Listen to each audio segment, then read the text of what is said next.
Chinese economy का ये हाल है कि कभी रेस्टोरेंट, कभी स्कूल, कभी किंडरगार्टन बंद होने की खबर आती है। फाइनली ये खबर आ रही है कि चाइना में फैक्ट्रीज़ बंद होती जा रही हैं। जो फैक्ट्री ओनर्स हैं, वो घाटे में भी सामान बेचने के लिए तैयार हैं। चाइना और अमेरिका के बीच में टैरिफ वॉर चल रहा था। चाइना के अंदर बहुत बड़ा प्रॉब्लम आ गया है। उनकी फैक्ट्रीज बंद होने लग गई है। वहाँ पे एक तरह से सोशल अनरेस्ट चालू हो गया है। कम से कम 16 मिलियन जॉब्स जाने की संभावना है।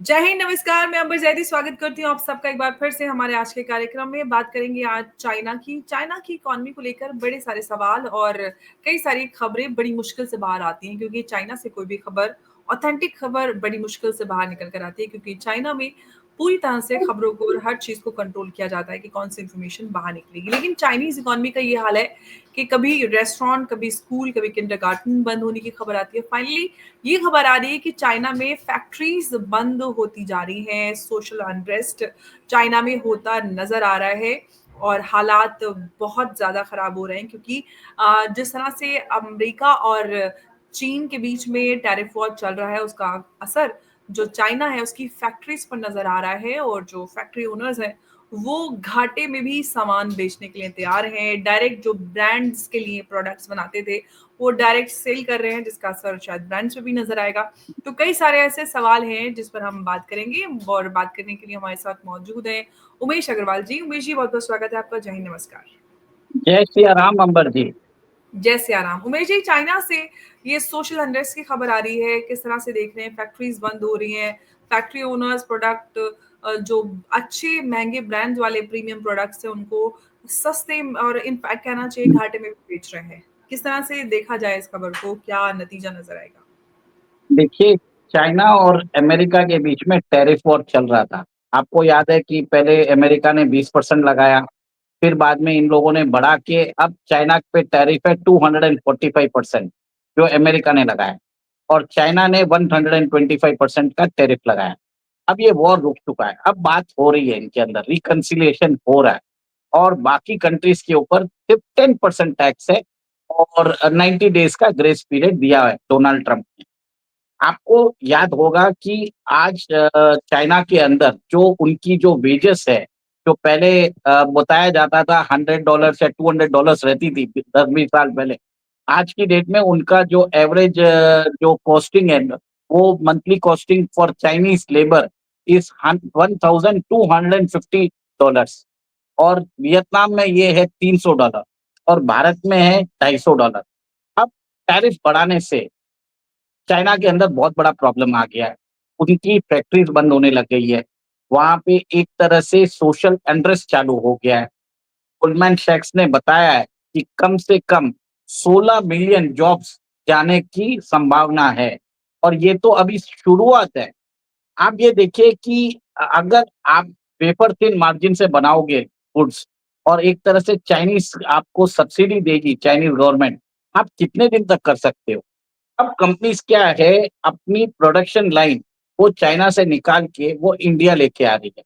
आपको मालूम है, एप्पल को कम से कम अभी बताया जाता है, अगर उसने अपना प्रोडक्शन लाइन शिफ्ट नहीं किया तो उसको $900 मिलियन का एडिशनल टैरिफ लगेगा चाइना से, अगर अगर वो एक्सपोर्ट करता है तो। अगर वही प्रोडक्शन लाइन वो इंडिया लेके आता है तो उसको फायदा होता है। आपको मालूम होगा कि टैरिफ लगने से पहले 6 प्लेन भर के एप्पल के फोन्स और टैबलेट्स सब इधर से गए थे, और टिम कुक ने बोल भी दिया है कि 2026 के बाद जो भी प्रोडक्ट एप्पल का बनेगा, उसको मेड इन ऑरिजिन वो इंडिया का होगा, वो चाइना का नहीं होगा।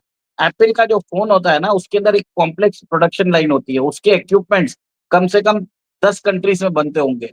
वहाँ से ये इंडिया आएगा, इंडिया से यहाँ पे बनेगा, और यहाँ पे असेंबल होगा, और यहाँ पे इसकी मैन्युफैक्चरिंग होगी, वैल्यू एडिशन होगा, फिर यहाँ से वो जाएगा बाहर। देखिए, चाइना के अंदर अचानक प्रॉब्लम क्यों आ गया, ये बोलिए? देखिए, आपको एक चीज़ समझनी पड़ेगी कि चाइना के अंदर उनकी जो सबसे बड़ी ग्रोथ होती थी, उनका रियल एस्टेट सेक्टर होता था। अब रियल एस्टेट सेक्टर में डिफ़ॉल्ट्स होने लग गया है। एवरग्रांड हो या वांके ग्रुप हो या कंट्री एशिया हो, सब लोगों के जो ओवरसीज़ डेब्ट्स है, उसके ऊपर उन्होंने डिफ़ॉल्ट कर दिया। अब चाइनीज़ गवर्नमेंट इसको बढ़ा नहीं सकती। अब ट्रम्प ने टैरिफ वॉर लगा दिया, तो चाइनीज़ गवर्नमेंट बोलती है हम इसको डोमेस्टिक कंजम्पशन के थ्रू इसको मीटफॉल करेंगे। मतलब हम एक्सपोर्ट नहीं करेंगे, हम अब चाइना के लोगों को बोलेंगे आप कंज़्यूम करो। चाइना के इतने सोर्स देने के बावजूद भी चाइना के अंदर लोग अभी कंज़्यूम नहीं कर रहे हैं। वो लोग ऑलरेडी फँस चुके हैं। बताया जाता है, जो घर के दाम जो उन्होंने 2 साल पहले जिन्होंने बुकिंग की थी, वो उसके दाम 50% हो चुके हैं। लोग अपनी ईएमआई नहीं भर पा रहे हैं। शंघाई जैसी सिटी में लोग बताते थे कि जिस रेलवे स्टेशन के ऊपर वो पाँव नहीं रख सकते, अभी आराम से जा सकते हैं। एयरपोर्ट्स खाली पड़े हैं। बड़े जो स्टोर्स हैं, उनके पास कुछ मतलब ग्राहक नहीं आ रहे हैं। वहाँ पे जो बोलते हैं जो बताया जाता है कि ब बजट मील्स चालू हो चुके हैं। लोग होलसेल मार्केट में अगर आप जाओ, तो लोगों ने चावल खाना भी कम कर दिया है। 30% decrease in the quantum of rice intake, ये सब डेटा आ रहे हैं। और चाइना की ग्रोथ रेट जो 2010 में 9-10% होती थी, अब वो 5% के नीचे है। अब बताया जाता है कि डोनाल्ड ट्रम्प के टैरिफ के कारण और भी फ़र्क पड़ेगा। अभी उनकी ग्रोथ रेट इज़ अराउंड 4.6 और बताया जाता है अगर ये टैरिफ बरकरार रहेगा, इसका कोई सॉल्यूशन नहीं आता है, तो कम से कम इसका जो ग्रोथ रेट है 4% पे आ जाएगा। चाइनीज़ का जो एक्सपोर्ट्स है, it will go down by around $700 billion. देखिए, चाइनीज़ गवर्नमेंट आज देख लीजिए बड़े-बड़े सेंटर्स हैं इनके जैसे ग्वांग्झो है शेंडांग है, वहाँ पे बताया जाता है कि फैक्ट्री क्लोज़ हो रही है, वहाँ पे काम नहीं मिल रहा है लोगों को। एक तरह से उनको बताया जाता है कि वहाँ पे अनरेस्ट चालू हो गया है, कंस्ट्रक्शन साइट पे प्रॉब्लम चालू हो गई है और पूरे चाइना के अंदर एक तरह से सोशल अनरेस्ट हो गया है, लोग सड़कों पे आके सो रहे हैं। आप ये सोचिए पूरा प people are not having full meals also. लोग जो ग्रेजुएशन कर रहे हैं, उन्होंने पैसा खर्चा किया है, वो वहाँ पे वेटर के ड जॉब कर रहे हैं। देखिए, ऐसा है कि अब हर जगह से ये जो चाइना के अंदर जो प्रोडक्शन लाइन है, वो शिफ्ट हो रही है वियतनाम में, वो शिफ्ट हो रही है इंडिया में, वो शिफ्ट हो रही है मेक्सिको में, थाईलैंड में। तो एक तरह से कंप्लीट प्रोडक्शन लाइन शिफ्ट होने से चाइना के अंदर जॉब्स जाना चालू हो गया है। वहाँ पे एक मैरिटल डिस्कॉर्ड्स होने चालू हो गए हैं। जैसे आपने बताया है कि जो किंडरगार्टन्स है, स्कूल्स है, वहाँ पे कोई अभी जा नहीं रहा है। लोग अपनी ईएमआई नहीं भर पा रहे हैं। ईएमआई नहीं भरने से बैंकिंग के अंदर भी प्रॉब्लम आ गया है, स्ट्रेस आ चुका है। जो प्रोडक्शन जो चाइनाज़ का जो प्रोडक्शन जो होता था, तो 30% उनकी जीडीपी का कंट्रीब्यूट करता था, अब वो घट के 26% हो चुका है। अनएम्प्लॉयमेंट रेट 6.5% हो चुका है। तो एक तरह से टोटल कोलैप्स नज़र आ रहा है। डोनाल्ड ट्रम्प की जो पॉलिसीज़ है, इसके कारण चाइना ने अभी क्या किया थोड़े दिन पहले $40 बिलियन के जो अमेरिकन गुड्स थे, उसके ऊपर जो 125% टैरिफ हटाए लगाए थे, वो धीरे से हटा लिया है। बताया जाता है कि चाइनीज़ ऑफिशियल्स अब अमेरिका पहुँच चुके हैं और वो डोनाल्ड ट्रम्प के सरकार से लोगों से बात कर रहे हैं। अब देखिए कि इतने बड़े सेन और अभी देखिए अभी कैंटन फेस्टिवल भी हुआ था, तो लोग बता रहे हैं कि उधर भी ज़्यादातर कोई वेस्टर्न लोग गए नहीं थे, वेस्ट से लोग ज़्यादा गए नहीं थे। चाइनीज़ यहाँ तक ऐसे हो चुके थे, वो इंडियन बायर्स को ढूँढ रहे थे। वो लोग बोल रहे थे कि आप हमारा जो एक्सपोर्ट ऑर्डर है, आप इंडिया से पूरा कर दीजिए। हम इसको पूरा नहीं कर पाएँगे। इसको बोलते हैं ये लोग बोलते हैं इसको नियरशोरिंग बोलते हैं। तो भारत को एक तरह से वो भारत के यहाँ साथ कोलैबोरेशन करने को भी तैयार है। पहले आपको ध्यान होता था कि चाइनीज़ कंपनी बोलते थे कि मेजॉरिटी स्टेक हमारे पास रहेगा, हम आपके तभी कोलैबोरेशन करेंगे। अब हाँ जी। कंपनीज़ जैसे अब जैसे कंपनीज़ हायर है, वो लोग अभी रेडी हो चुके हैं और भारत ने भी कुछ सेक्टर्स में चाइनीज़ इन्वेस्टमेंट अलाउ कर दिया है। बताया जाता है कि चाइनीज़ कंपनी का 25% स्टेक रहेगा और सेमीकंडक्टर की इंडस्ट्री रहेगा, वहाँ पे आपको 10% ही मिलेगा। तो भारत चाइनीज़ इन्वेस्टमेंट को अपनी शर्तों पे लेके आ रहा है। तो चाइना के अंदर बहुत बड़ा क्लाइम डाउन हुआ है। वहाँ पे यूथ अनरेस्ट हो रहा है, क्रिटिसाइज़ कर रहे हैं वो लोग अपने सीसीपी को क्योंकि उनके पास घर नहीं है, जॉब नहीं है और उनके जो एस्पिरेशंस थे, उनको समझ में नहीं आ रहा है। देखिए, चाइना में आज कोई भी ब्लू कॉलर जॉब नहीं करना चाहता। ब्लू कॉलर जॉब वो होते हैं जो फैक्ट्री के अंदर काम करना चाहते हों। सब लोग पढ़ लिख के रख गए हैं। तो अब जो बोलते हैं ना कि अपने हाथ गंदे करना है, मतलब इलेक्ट्रॉनिक मीडियम में काम नहीं करना है, उनको हाथ गंदे करने वाले कोई है ही नहीं। तो अब चाइनीज़ गवर्नमेंट इंसेंटिवाइज़ कर रहा है लोगों को कि आप फैक्ट्री में आके काम करिए, उनको लेबर शॉर्टेज हो रहा है। तो एक तरह से ये स्ट्रक्चरल प्रॉब्लम भी है चाइना। जो चाइना के सामने फेलियर्स हैं अभी, जो इकोनॉमिक कोलैप्स और जो जो चीज़ें शॉर्टकमिंग्स, क्योंकि चाइना एक सुपर पावर इकोनॉमिक एक फॉल डाउन फेस कर रहा है, और अभी अमेरिका और चाइना के बीच में जो टैरिफ वॉर चल रहा है, उस सब को अगर देखें, चाइना हमारे सामने एक लर्निंग एग्जाम्पल हो सकता है। भारत के लिए क्या सबक है जो चाइना से सीख सकता है, जो हम भविष्य में उन चीज़ों को रिपीट ना करें आगे बढ़ने के लिए? देखिए, भारत का एक चीज़ है कि भारत के अंदर जो बताया जाता है, हम maximum we are a consumption economy, मतलब यहाँ पे जो भी प्रोड्यूस होता है, हमारी हुँ, जो पर कैपिटा इनकम है, हमारी जो ग्रोइंग पॉपुलेशन है, हमारे हुँ, पास जो डेमोग्राफिक डिविडेंड है, हम कंज़्यूम कर लेते हैं 70 टू 75%। एक्सपोर्ट का हमारे अंदर बहुत कम मात्रा होता है और चाइना के अंदर export is around 50 40 to 50% of their economy. Export अगर स्लो डाउन होता है, उसका फ़र्क इकोनॉमी में आता है। इकोनॉमी में आने से उसका जीडीपी की ग्रोथ पे फ़र्क पड़ता है। जीडीपी की ग्रोथ पे फ़र्क पड़ने से वहाँ पे फैक्ट्रीज़ बंद होती हैं क्योंकि ये लोग बहुत वेफ़र थिन मार्जिन पे काम करते हैं और जैसे ही कोई अगर शॉक आता है तो ये सँभल नहीं पाते हैं। चाइनीज़ गवर्नमेंट के डेब्ट ऑलरेडी 300% ऑफ जीडीपी हो चुका है। आपको मालूम है पहले अगर चाइना में स्लो डाउन होता था तो चाइनीज़ गवर्नमेंट जेनरसली लोगों को पैसा दे देती थी, सब्सिडीज़ दे देती थी। वो एक तरह से उनको पावर फ्री कर देती थी और बहुत सारे मतलब एक प्रोडक्शन लाइन की सब्सिडी दे देती थी, जिससे वो ग्लोबल स्केल पे फैक्ट्री बना सकते थे, इन्वेस्टर्स को अट्रैक्ट कर सकती थी। अब आपको मालूम है कि इलॉन मस्क की हालत क्या हो गई है, ठीक है? चाइना के अंदर उनकी कारें बन रही है, बिक नहीं रही है। जो कंपनी है बीवाईडी उसने उसकी सारी टेक्नोलॉजी कॉपी करके आज वो उससे आगे बढ़ चुका है। तो आप ये देखिए ना अंबर जी, आज चाइना के अंदर एक स्ट्रक्चरल प्रॉब्लम आ चुका है। उनकी ग्रोथ रेट नहीं हो पा रही है, वो बढ़ नहीं पा रहा है। आज चाइना की जो जीडीपी बोलते हैं $18 ट्रिलियन है, अगर वो 5% से ग्रो होते हैं तो 900 बिलियन की ग्रोथ होती है।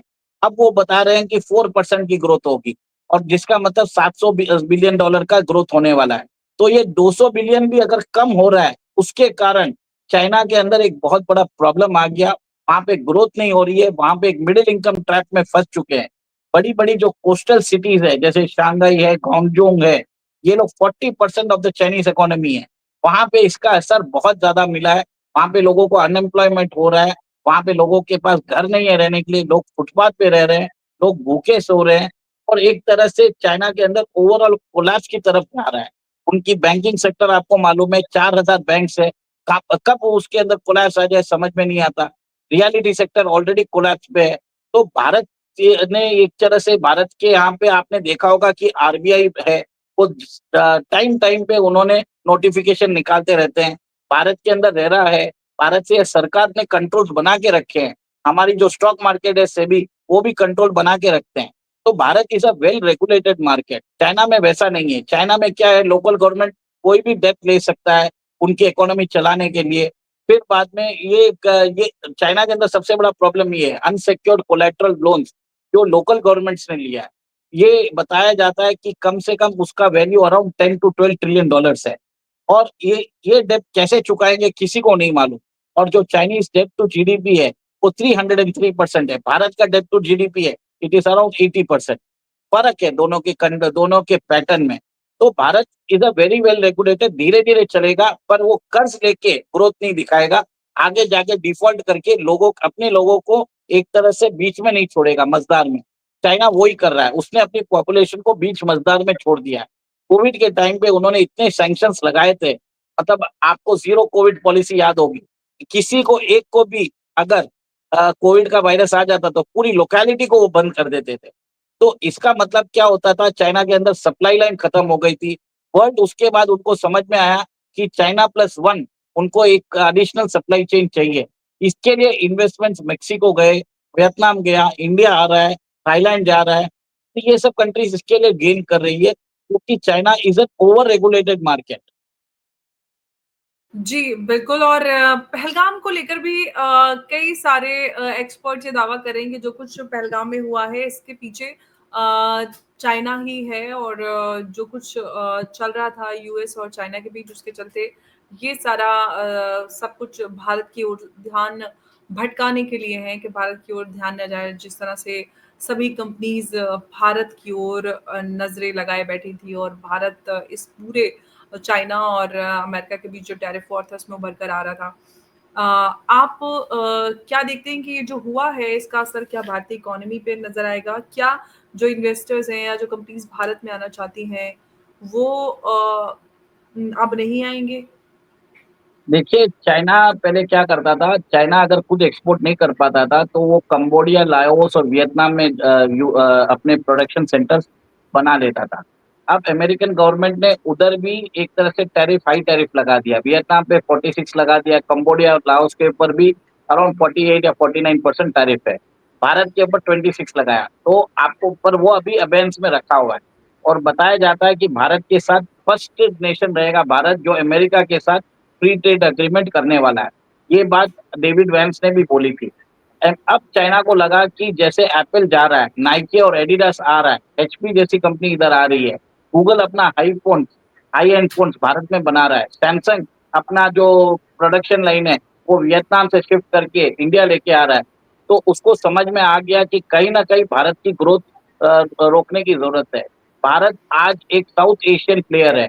मतलब एक रीजनल प्लेयर है, वो ग्लोबल पावर ना बन सके, इसके लिए उन्होंने पाकिस्तान को यूज़ किया है, ताकि यहाँ पे 26 हिंदू सैलानियों को मारा जाए, भारत को फ़ोर्स किया जाए कि वो युद्ध में जाएँ और उसके कारण उनके बीच में अगर युद्ध होता है, इससे कारण क्या होगा, जो इन्वेस्टमेंट इंडिया आने वाली है, वो रुक जाती है और वो चाइना में ही रहती है और चाइना ये प्रोजेक्ट कर सकता है, देखो मैं तो तुम लोगों के मेरे पास तो रेडीमेड कैपेसिटी है, तुम भारत के ऊपर देखने चाह रहे थे, भारत तो खुद एक अनस्टेबल राज्य है और आपने ये भी देखा है कि चाइना बांग्लादेश को सपोर्ट कर रहा है और बांग्लादेश भी प्रोवोकेटिव स्टेटमेंट कर रहा है कि अगर आपने पाकिस्तान के ऊपर अटैक किया तो हम सेवन सिस्टर्स को ऑक्यूपाई कर लेंगे। ये सब एक तरह से प्रोवोकेटिव स्टेटमेंट इसके लिए दे रहे हैं क्योंकि दोनों कंट्रीज को चाइना की शय है, चाइना उनको वेपन सिस्टम दे रहा है। तो इसका मतलब सीधा है, ये पूरा जो इसका मास्टरमाइंड है वो चाइना है। और आज भारत के अंदर 3.5 फ्रंट वॉरफेयर है। चाइना, पाकिस्तान और बांग्लादेश और आधा फ्रंट हमारा ये अंदर जो देश के अंदर गद्दार बैठे हुए हैं, वो लोग हैं। तो ये कोई भी नहीं चाहता है कि भारत ग्रो करे। भारत की नेशनलिस्ट सरकार जो मोदी जी है, उन्होंने समझ में आ गया, उन्होंने संयम से काम दिया। स्टार्टिंग दिन से मैं बोल रहा था कि भारतीय सरकार कभी भी युद्ध नहीं करेगी, वो इकोनॉमिकली पाकिस्तान को चोक करेगी और भारतीय सरकार वो ही कर रही है। मोदी जी को मालूम है कि देश के अंदर जो उनके सोल्जर्स है, उनके भी फैमिली मेंबर्स होते हैं। आप सोचिए अगर मोदी जी अगर युद्ध करने जाते, हमारे सोल्जर्स मरते और उनको कॉफिन में आते, तो देश के अंदर कितना बड़ा एक तरह से नेगेटिव सेंटिमेंट जाएगा। ये सब चीज़ सोचने की ज़रूरत है। आज पाकिस्तान की हालत क्या है? पाकिस्तान इकोनॉमिकली चोक कर रहे हैं हम उनको। हम एफएटीएफ में ले जाके उनकी फंडिंग ही बंद कराएँगे। हम उनके ग्रांट और सब्सिडीज़ भी बंद कराएँगे, वर्ल्ड बैंक और एडीबी को बोल के। तो एक तरह से इस एक्शन से पाकिस्तान डरा हुआ है। चाइना को भी समझ में नहीं आ रहा है। चाइना बोले तो क्या करे? एक दिन वो पाकिस्तान का सपोर्ट करता है, एक दिन भारत के सपोर्ट में स्टेटमेंट दे रहा है। तो वो भी एक तरह से बोलते हैं ना डिली-डायलिंग कर रहा है। अब चाइना का प्लान फेल होता हुआ नज़र आ रहा है, ये मोदी जी को मालूम था। इसके लिए मोदी जी ने जिस हिसाब से देश के अंदर हाफ फ्रंट को लड़ रहे हैं, यहाँ पे उनको मालूम पड़ा इधर जो भारत के अंदर कितने पाकिस्तानी रह रहे हैं, उनको समझ में आ गया।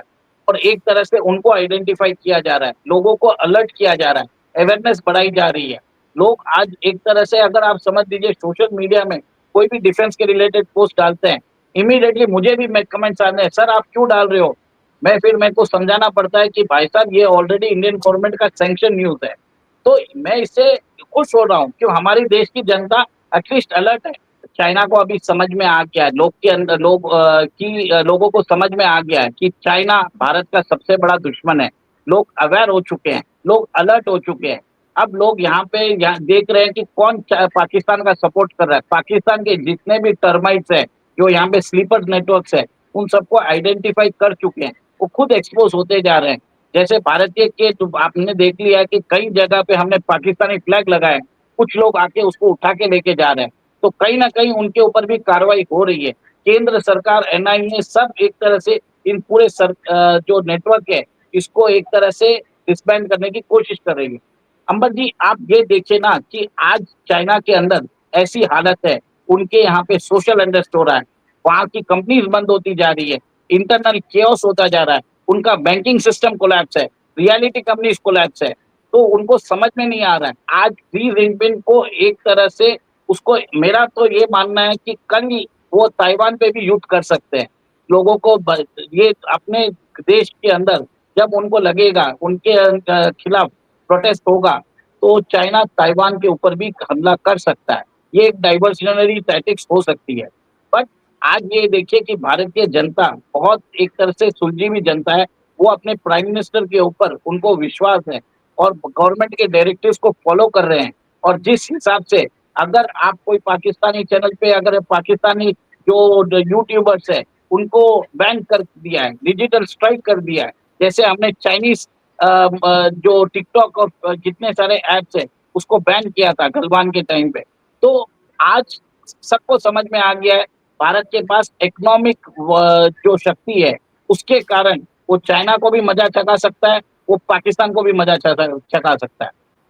जी, बिल्कुल आपने बिल्कुल सही फरमाया कि किस तरह से भारत इस पोज़ीशन में इस वक़्त नज़र आता है कि वो चाइना हो, पाकिस्तान हो या कोई भी सुपर पावर हो, किसी के भी दबाव में नहीं आता। भारत की अपनी नीति है, अपनी पॉलिसी है, अपने हिसाब से सारी पॉलिसीज़ को तय करता है, किसी के भी दबाव में नहीं आता। पहलगाम के बाद भी पाकिस्तान ने कई सारे बड़े शक्तियों को अप्रोच किया कि भारत को समझाया जाए, लेकिन भारत अपने ही स्टैंड पे कायम है और क्या और कैसे करना है, वो भारत खुद तय करेगा और क्योंकि कोई भी भारत के ऊपर इस तरह से दबाव नहीं बना सकता।